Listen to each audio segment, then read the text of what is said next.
All right, great. So in this video, we're solving problem number 2. It asks you to find the solutions to this Diophantine equation and asks you to check that there are no solutions. All right, so this one is a little bit tricky. There is a little bit of a hint. Even with the hint, I still think it's a tricky problem. Probably a little too tricky for the exam. But I think the things that it illustrates are really good. So working through this problem really illustrates some nice techniques that I think are worthwhile to look at. By coincidence, in my graduate algebra class, I studied the same equation. This is, by the way, one of these elliptic curves I've mentioned before. They used a completely different method. Basically, I mentioned that you don't have the fundamental theorem of arithmetic in other sets of numbers. So you saw in the homework z adjoint square root of -5 doesn't have such a fundamental theorem of arithmetic. But in the graduate algebra, they quantified, as I mentioned, you can quantify exactly how it fails, and it kind of only barely fails up to a finite set. And they actually use that structure to analyze this problem, but a completely different way. So they don't know, they haven't looked at the quadratic residues, so they don't know the facts about quadratic residues we're using. In this class, we don't know some of the facts about other number sets that they are using. So we both gave completely different solutions, but anyway, this is a very classical equation that's been known. It's been known for a long time how to solve examples of equations like this, and they've been heavily studied for hundreds of years. Okay, great. So we want to show there's no solutions, and so the hint tells you you should add 4 to both sides and look at things mod 4. Okay, so let's add 4 to both sides. So we get that, of course. I believe the hint actually says add 4 to both sides. Yes. Okay, and then it says look at this new equation that I get when I added 4 to both sides, and look at that mod 4. Okay, so if this is going to be an equality, right? So again, this is whenever I study an equation in Z, what you want to, if you want to know there's no solutions, what you try to look for is some congruence obstruction. So you start looking at this mod some numbers, usually some prime powers, and you try to find some contradiction, some stuff that would have to happen that reduces your search space or maybe gets you a contradiction. All right, great. So that's like looking for congruence obstructions. That's what we most often do in this class. All right, so we'll look at both of these sides. If they're going to be equal, like x and both the left-hand side and the right-hand side are determined by the values of x and y mod 4. So we can make a little table of all the possibilities and see when the two sides could possibly be equal. All right, so making our little table, let's say that if we look at x and x cubed minus 1, well, maybe I don't need to make it a table. I'll just plug in the values of x cubed minus 1 for x mod 4. So I plug in 0, 1, 2, and 3. Okay, and I look at this guy mod 4. So I look at x cubed minus 1,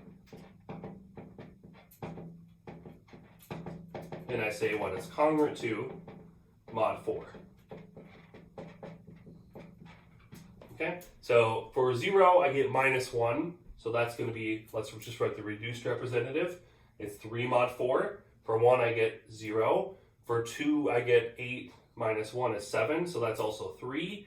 And for 3, well, that's minus 1 cubed. Or I can just write it, I guess 27 minus 1 is 26. And 28 is a multiple of 4, so it's minus 2. And also 24 is a multiple of 4. So anyway, this is 2 mod 4. All right, so this is the right-hand side, what I can get for different values of x mod 4. And if I look at the left-hand side, if I look at what y equals 0, 1, 2, and 3 gives me for y squared plus 4, which mod 4 is just y squared, right? Squares are always 0 or 1 mod 4. So y squared plus 4, y squared plus 4, same thing.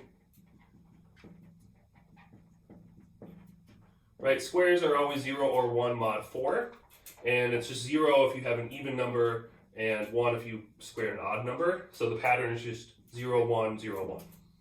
All right, so we look at these. When are these possibly equal? Well, I already see x can't be 0, 2, or 3 mod 4, because then it would be either, the output here would be either 2 or 3 mod 4, and that's not a possible output for a square mod 4. Right, so that's why looking mod 4 is good, because we know that that's a powerful way to study squares. We also know it's pretty restrictive when you study mod 8, so studying mod 8 might also be useful sometimes in equations that involve squares. Anyway, these can't happen. So the only overlap between these two situations is x is 0 mod 4, and y is either 0 or 2 mod 4, which is just x, y is even. Okay, so if there's a solution, that means that x is congruent to, in this line, x is congruent to 1 mod 4, and y is congruent to 0 mod 2. Right, these are the only possible ones. All right, right. So,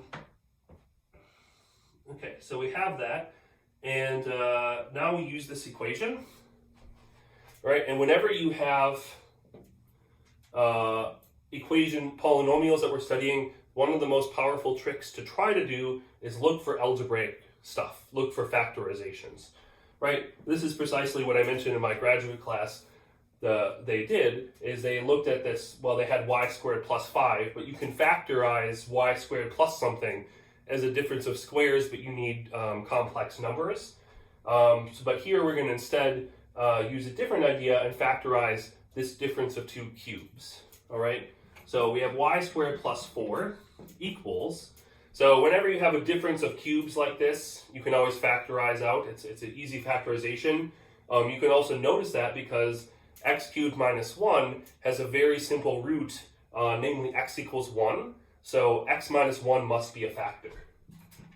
So if I factorize, okay, so I get x minus 1, and then what I'm left with is what's known as the third cyclotomic polynomial. Anyway, it's also a geometric series identity in a sense, or it's a, you can just factorize out the x minus 1, and the other polynomial left over is 1 plus x squared.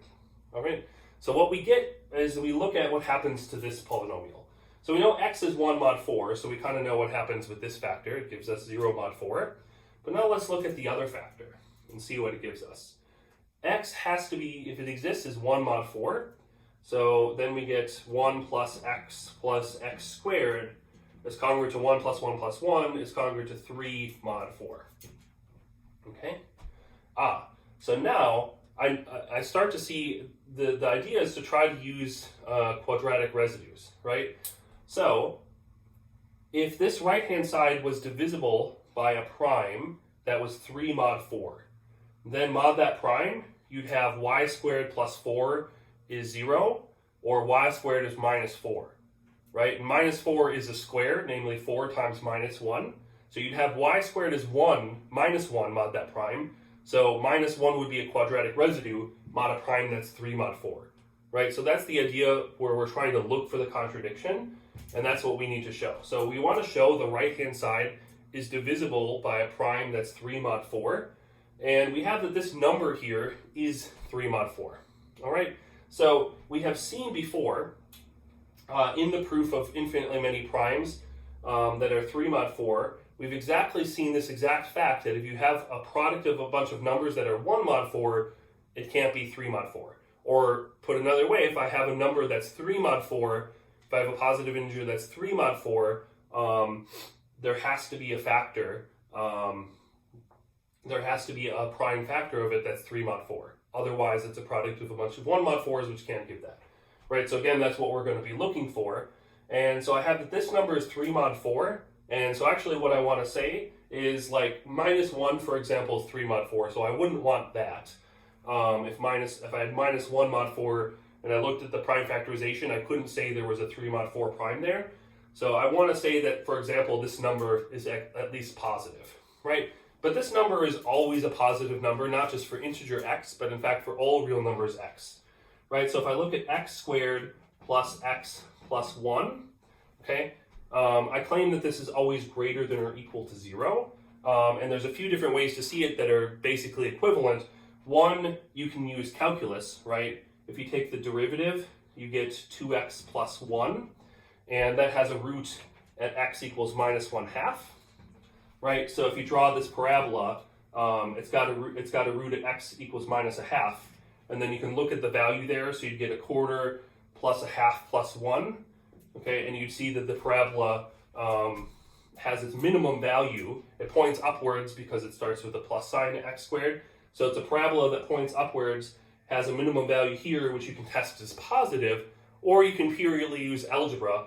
You know, again, whenever I have a quadratic thing, completing, you know, difference of squares is a nice thing that we use a lot. The other main algebraic identity to use, like all the time, is completing the square, right?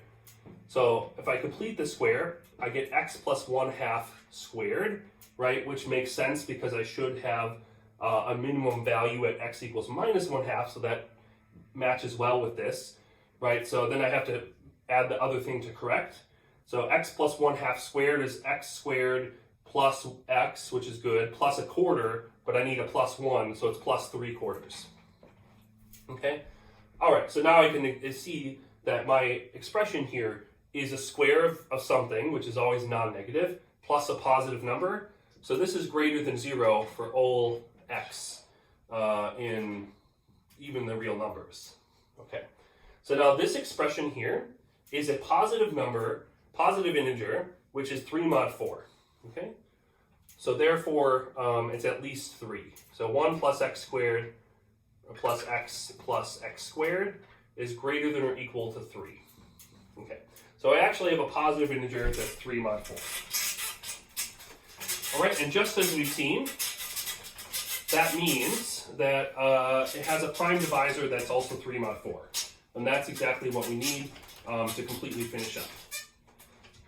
All right, so that means that 1 plus x squared has a prime divisor, p congruent to 3 mod 4, right? And exactly as we've seen before, else it can't have any primes that are 2 mod 4, namely the prime 2 can't divide it because it's odd. So otherwise, all primes dividing it are 1 mod 4, congruent to 1 mod 4, which would mean that everything's a product of its prime divisors, which would mean that this number is a product of 1 mod 4, so is 1 mod 4. So that would imply that 1 plus x squared is congruent to 1 mod 4, which is a contradiction. Right, this is the special property of the congruence class 3 mod 4 that we used before for infinitude of prime proofs. Okay, right, so that's why it's good to keep in mind these proofs that we did of these classical things in class, because they tell you ideas that may be useful for other proofs. All right, so take this prime divisor p, right? So now I still have the equation here, y squared plus 4. Okay, that's x minus 1 times this, right? And this is a multiple of this prime divisor p, right? So for this p, y squared plus 4 is congruent to 0 mod p, not mod 4, okay? And as I sketched before, what we're going to say is that y squared is congruent to minus 1 minus 4 mod p, okay? Just let me erase a tiny bit more, sorry. Okay, so therefore minus 4 is a quadratic residue. So minus 4 above p equals 1. Minus 4 is a square mod p, it's y squared. And minus 4 above p is minus 1 above p times 4 above p, right? So this is minus 1 above p, 4 above p, right? And 4 above p is 1 because 4 is a perfect square. Okay? So in short, I've learned that minus 1 above p is equal to 1. Okay? All right. So therefore, minus 1 above p equals plus 1, and that's a contradiction, as p is 3 mod 4, and we know that primes that are 3 mod 4 do not have minus 1 above p equaling plus 1. They have minus 1 above p equal minus 1. All right, so that's the solution, and it uses some key ideas. It reviews some key ideas we've done earlier in the class and how we can combine several things. It's a little bit long, but I think it's not really that bad. Well, if you work through it, you really learn a lot of nice things, and it has the similar spirit of things that could be on the exam. Maybe it's more like a homework problem in length, but I think it's a nice problem. So anyway, that's the solution to problem number 2.